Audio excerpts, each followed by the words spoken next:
ഇന്ന് നമുക്ക് വളരെ ടേസ്റ്റി ആയിട്ടുള്ള പച്ചമാങ്ങ മീൻകറി തയ്യാറാക്കിയെടുത്ത് നോക്കാം. അതിനായിട്ട് ഞാനിവിടെ എടുത്തിരിക്കുന്നത് അയലയാണ്. അയല വൃത്തിയാക്കി ചെറിയ കഷ്ണങ്ങളാക്കി കട്ട് ചെയ്ത് വെച്ചിട്ടുണ്ട്. ഇനി തൊലി കളഞ്ഞിട്ടുള്ള പച്ചമാങ്ങ നമുക്ക് ചട്ടിയിലോട്ട് ഇട്ട് കൊടുക്കാം. ഇതിലേക്ക് ചതച്ച് വെച്ചിരിക്കുന്ന ഇഞ്ചി, 2 പച്ചമുളക് എന്നിവ ചേർത്ത് കൊടുക്കുന്നുണ്ട്. ഇതിലോട്ട് അല്പം മഞ്ഞൾപ്പൊടി, ഉപ്പ്, ആവശ്യത്തിന് വെള്ളം എന്നിവ ചേർത്തതിന് ശേഷം മാങ്ങയൊന്ന് നന്നായിട്ടൊന്ന് വേവിച്ചെടുക്കാം. ഇനി ഇതിലോട്ടുള്ള തേങ്ങയുടെ അരപ്പും തയ്യാറാക്കിയെടുക്കാം. അരമുറി തേങ്ങയിലോട്ട് പെരുംജീരകം, മഞ്ഞൾപ്പൊടി, മുളക് പൊടി എന്നിവ ചേർത്തതിന് ശേഷം ഒന്ന് അരച്ചെടുക്കാം. മാങ്ങ ഏകദേശം ഒന്ന് വെന്തിട്ടുണ്ട്. ഇനി ഇതിലോട്ട് നമുക്ക് അരച്ചു വെച്ചിരിക്കുന്ന തേങ്ങയുടെ അരപ്പ് ചേർത്ത് കൊടുക്കാം. ശേഷം ഇത് നന്നായിട്ടൊന്ന് കുറുക്കിയെടുക്കാം. ഇതിലോട്ട് ആവശ്യത്തിന് ഉപ്പും ചേർത്ത് കൊടുക്കാം. നന്നായിട്ടൊന്ന് തിള വന്നതിന് ശേഷം നമുക്ക് അയല കഷ്ണങ്ങൾ ഇതിലോട്ട് ഇട്ട് കൊടുത്ത് നന്നായിട്ടൊന്ന് വേവിച്ചെടുക്കാം. ഏകദേശം നന്നായിട്ടൊന്ന് കുറുകി തിളയൊക്കെ വന്നിട്ടുണ്ട്.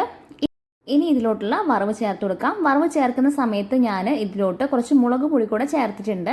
കറിയിൽ അല്പം എരിവ് കുറവായിരുന്നു. അതിന് പകരമായിട്ട് ഞാൻ വറവിടുന്ന സമയത്ത് വെളിച്ചെണ്ണയിൽ കുറച്ച് മുളക് പൊടി കൂടെ ചേർത്ത് കൊടുത്തിട്ടുണ്ട്. അപ്പം നമ്മുടെ ഇന്നത്തെ റെസിപ്പി എല്ലാവർക്കും ഇഷ്ടപ്പെട്ടെന്ന് കരുതുന്നു. എല്ലാവരും ഒന്ന് ട്രൈ ചെയ്ത് നോക്കുക. നമ്മുടെ വീഡിയോ ഇഷ്ടപ്പെട്ടെങ്കിൽ ലൈക്ക് ചെയ്യുക. നമ്മുടെ ചാനൽ സബ്സ്ക്രൈബ് ചെയ്യാൻ വിട്ടുപോയിട്ടുണ്ടെങ്കിൽ സബ്സ്ക്രൈബ് ചെയ്യുക. അപ്പോൾ നമുക്ക് പുതിയ റെസിപ്പികളുമായിട്ട് ഇനിയും കണ്ടുമുട്ടാം. അതുവരെ ബൈ.